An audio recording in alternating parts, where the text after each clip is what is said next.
સુરતના ડિંડોલી વિસ્તારમાં ગુટખા ખાવાના મુદ્દે થયેલા વિવાદે ગંભીર રૂપ ધારણ કર્યું હતું, જેમાં એક યુવાનની હત્યા કરવામાં આવી હતી. આ ઘટના શુક્રવારે બપોરે થઈ હતી. સુરતના ડિંડોલી વિસ્તારમાં ગુટખા ખાવાના મુદ્દે થયેલો વિવાદ હિંસક બનતા એક યુવાનની છરીના ઘા મારી હત્યા કરવામાં આવી છે, જ્યારે એક અન્ય યુવાન ગંભીર રીતે ઘાયલ થયો છે. ઘટનામાં કમલાકર ઉલે અને યશ શિંદે નામના બે યુવકોની ડિંડોલી પોલીસે ધરપકડ કરી છે. પોલીસ પાસેથી પ્રાપ્ત માહિતી મુજબ વિવાદ દરમિયાન રાહુલ પાટીલે વચ્ચે પડી મામલો શાંત કરવાનો પ્રયાસ કર્યો. બાદમાં જુનૂની બનેલા હત્યારાઓએ છરી લઈને રામકૃષ્ણ પાટીલના ઘરે પહોંચ્યા અને તેમના પર છરીથી હુમલો કરતા ઘટનાસ્થળે તેનું મોત થયું. બચાવ કરવા આવેલા રાહુલ પાટીલને પણ છરીના ઘા લાગ્યા. હાલ તેઓ સારવાર હેઠળ છે. કેમેરામેન હકીમ શેખ સાથે વસીમ હાસમીનો રિપોર્ટ, આઝાદ ન્યૂઝ, સુરત. ફરિયાદી રાહુલ પાટીલની ફરિયાદ આધારે ડિંડોલી પોલીસ સ્ટેશનમાં એક ખૂનનો ગુનો રજીસ્ટર કરવામાં આવેલો છે. આ બનાવની વિગત એવી છે કે ગુનાના ફરિયાદી રાહુલ પાટીલ અને એના કાકા રામકૃષ્ણ રાજારામ પાટીલ એ બંને તારીખ 11 જાન્યુઆરી 2026ના રોજ રવિવાર હોવાથી સાંજે 7-1 વાગ્યાની આસપાસ રામકૃષ્ણભાઈના ઘરે જમવાનું હતું.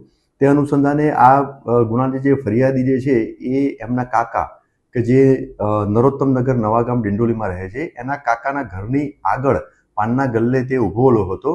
તે વખતે આ ગુનાના બે આરોપીઓ, જેમાં એકનું નામ છે કમલાકર ઉર્ફે કિરણ મધુકર રૂલે અને બીજા આરોપીનું નામ છે યશ ઉર્ફે દાદુ ભાઉસાહેબ શિંદે.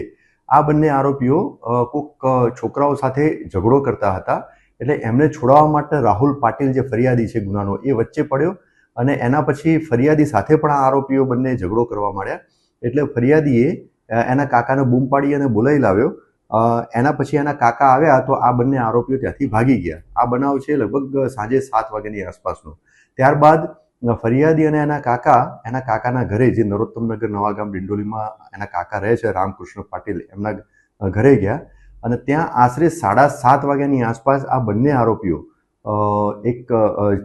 એમની સાથે ચપ્પુ લઈ અને આવ્યા અને આ ફરિયાદી અને રામકૃષ્ણ રાજારામ પાટીલ કે જે ફરિયાદીના કાકા છે એ બંનેને મારવા લાગ્યા, ગાળાગાળી કરવા મળ્યા અને પછી વારાફરતી, એટલે પહેલાં રામકૃષ્ણ રાજારામ પાટીલને પહેલાં છરીનો ઘા માર્યો અને એના પછી જે ફરિયાદી રાહુલ દિલીપભાઈ પાટીલ એ પણ વચ્ચે પડતા એમને પણ છરીના ઘા માર્યા. ત્યારબાદ આજુબાજુના લોકો ભેગા થઈ ગયા એટલે આ બંને આરોપીઓ ભાગી ગયા.